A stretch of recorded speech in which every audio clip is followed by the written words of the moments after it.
این جیب کوچولو از داخل جیب بزرگه گذاشتنش تو شلوار جین، اصلا برای چی اونجاست؟ از کجا اومده؟ تاریخچه‌اش چیه؟ از چه سالی اومده اصلا؟ اینو من بهتون میگم. اواسط قرن 19 میلادی در آمریکا، زمانی که کار گاوچرونی، معدن و جزء کارهای مثل اسب‌سواری که جزء کارهای سخت بود، اومدن شلوار جین رو اختراع کردن. شلوار جین به عنوان لباس کار برای افرادی که در معدن کار میکنن دوخته شد. و زمان قدیم ساعت مچی خیلی نداشتن و اون کسی هم که داشت جزء اشیاء گرانبها و گران قیمتی بود، یا آویزونش میکرد یا داخل جیبش میذاشت و خیلی گم میشد.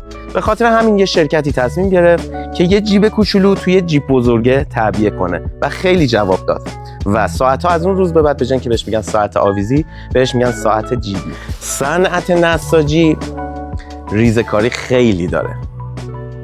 من اون ریزه‌کاری‌ها رو به شما میگم.